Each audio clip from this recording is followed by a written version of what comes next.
Quel est le postulat de départ que nous devons prendre? Le postulat est simple, il n'y en a qu'un, c'est que le Coran est véridique. Allah existe et il a bien révélé le Coran par le biais de Muhammad. Donc il y a juste un postulat, c'est le Coran, qui implique l'existence d'Allah. Et donc là on a changé de regard, on a quitté le point de vue occidental, on prend le point de vue islamique. Et maintenant, Shipper, on va pouvoir s'amuser. On rappelle le sujet, c'est le zina. Donc on a un homme et une femme. Une question, Shipper, qui a créé cet homme?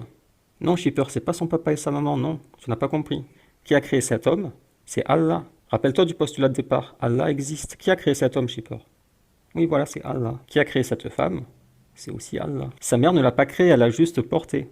Son père, il l'a pas créé, il a remué 5 minutes et c'est tout. Après, la femme, elle a attendu 9 mois, elle s'est assise sur le canapé et après, il y a un être humain qui est sorti du ventre. Si tu me dis le bébé s'est créé tout seul grâce à l'évolution, je crois à la magie, d'accord, mais on va mettre la magie de côté. On reste dans la réalité. La réalité est ici, postulat, Allah existe.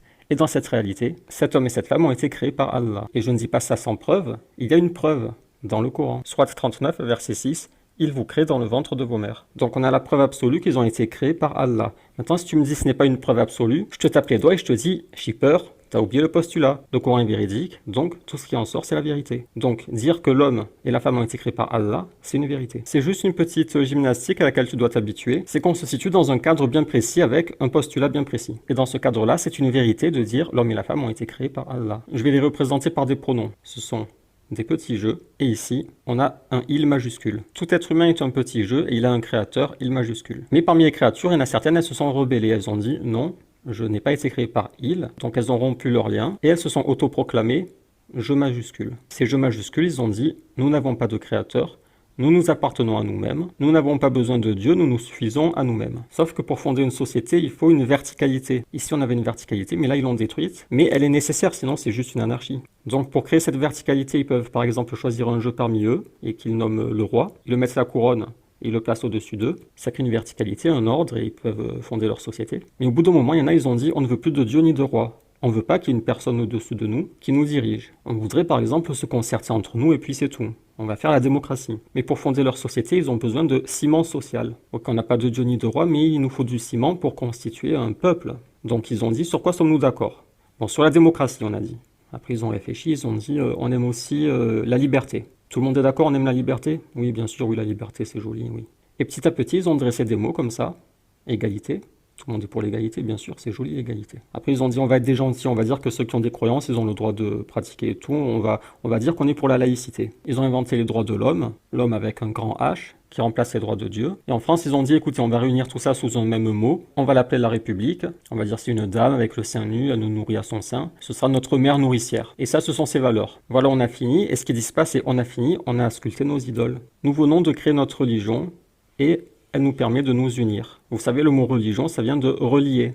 Ça relie les gens entre eux. On peut ajouter la patrie. Maintenant, ça y est, nous avons la verticalité, nos idoles, notre ciment social, et nous sommes des concitoyens, nous défendons la même patrie, nous sommes les enfants de la République et nous défendons ses valeurs. Et à l'école, nous allons apprendre à nos enfants à suivre notre religion. Nous allons leur enseigner nos valeurs et nous allons leur faire y adhérer. Et nous allons créer une armée républicaine qui nous permettra de nous défendre ou d'attaquer pour aller imposer notre religion dans d'autres territoires. Et le Coran parle de ce phénomène, sourate 29, verset 25, et Abraham dit, en effet, c'est pour cimenter les liens entre vous-même dans la vie présente que vous avez adopté des idoles en dehors d'Allah. Alors c'est la traduction de Hamidullah, elle n'est pas très exacte ici, mais au moins on voit que c'est ce dont on a parlé. Ils ont adopté des idoles pour cimenter les liens entre eux-mêmes dans la dunya. Ces idoles leur servent à se lier entre eux. Nous, francs-maçons, pensons que la laïcité constitue un ciment social indispensable. L'association Laïcité-Liberté invite les citoyens et les citoyennes à considérer la laïcité comme le ciment social, pour conduire ce grand combat républicain. Mais non, Basile, ces valeurs ne peuvent pas être des idoles, ce ne sont que des mots. Leur passion les guide vers ces mots, ils se mettent à les chérir, mais ça reste des mots, ce ne sont pas des idoles. Ah bon, c'est sûr. Sourate 12, verset 40, vous n'adorez en dehors de lui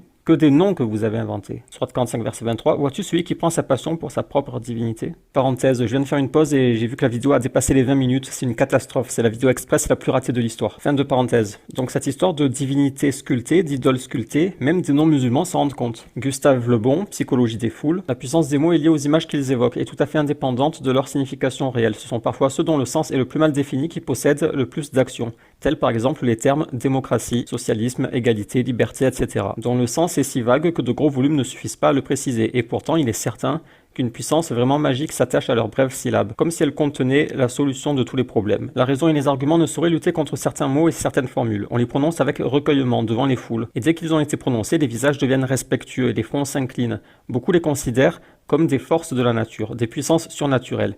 Ils évoquent dans les âmes des images grandioses et vagues. Mais le vague même qui les estompe augmente leur mystérieuse puissance. On peut les comparer à ces divinités redoutables, cachées derrière le tabernacle et dont le dévot ne s'approche qu'en tremblant. Gustave Le Bon avait compris que ce genre de mots était comparable à des divinités. Quelqu'un qui lit le Coran aujourd'hui peut se dire « mais qu'est-ce que c'est que ce Coran ? Ça parle des associateurs, mais ça n'existe plus les associateurs, il n'y a plus d'adorateurs d'idoles. » Mais en fait si, ils sont toujours là, sauf que les idoles ont pris une forme inattendue. Et ils ont sculpté ces idoles pour, comme le Coran le dit, se lier entre eux dans la douleur. Débat à l'Assemblée nationale, 1946, André Philippe dit « Lorsque nous affirmons la laïcité, nous affirmons simplement la patrie, c'est-à-dire, par-delà nos divergences d'opinion, ce lien commun qui nous unit dans une commune foi. Comme ils n'ont plus la religion comme ciment social pour se lier entre eux et former un peuple, ils ont inventé des mots comme la patrie. Ces idoles leur permettent de s'unir, de se lier entre eux et former une nouvelle religion moderne. On n'adore plus des divinités, nous sommes maintenant au service de mots, mais le concept est similaire. Ces mots prennent la fonction des divinités d'antan. Et le truc shipper, c'est que si tu veux sortir de ce système, de cette matrice, si tu veux t'en extraire, ce n'est pas sans risque. Tu as dû déjà entendre parler de la peine de l'apostat en islam. Là, c'est le même principe. Celui qui sort du système, qui rentre en dissidence, il va être identifié par la matrice comme une cible à éliminer. Ils ne vont pas te condamner à mort, mais tu risques de subir une mort sociale. Si tu regardes des personnes célèbres dans le milieu de la dissidence, Dieudo Soral-Nab, ils subissent un lynchage médiatique, censure, harcèlement judiciaire. Soral, il a sa carte de fidélité au tribunal, menace de prison, agression physique. Fais très attention, shipper. Surtout si tu as des enfants, fais très attention, ils vont venir les kidnapper. Ils vont dire, nous estimons que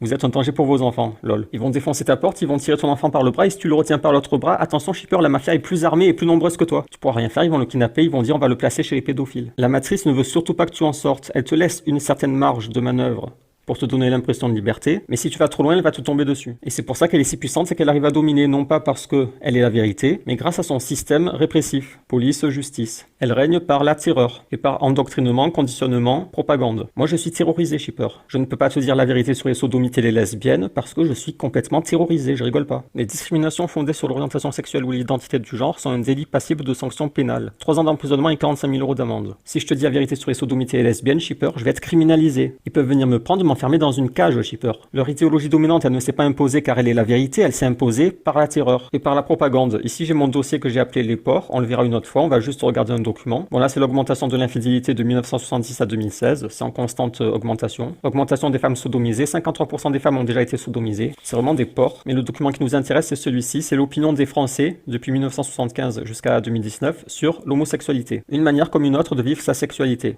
En 75, 24% pensent ça. 40 ans plus tard, 85%. Là, on remarque une petite résistance, ça doit être à cause de l'immigration et des musulmans. Et ça n'arrive pas tout seul, il y a des leviers qui ont été actionnés, c'est le résultat d'une propagande. Ce n'est pas parce que l'humanité était dans l'ignorance, l'obscurantisme et que par magie, à la fin du XXe siècle, la vérité a éclaté en Occident, non, c'est le résultat d'une propagande. Quant à le pouvoir médiatique, l'école, la police et la justice, quand tu as toutes ces cartes dans la manche, c'est très facile de tout renverser, de transformer le bien en mal, le mal en bien, et de donner l'impression à la masse que tu défends la vérité. Non, c'est juste que tu as réussi à faire triompher le faux par la terreur et la propagande.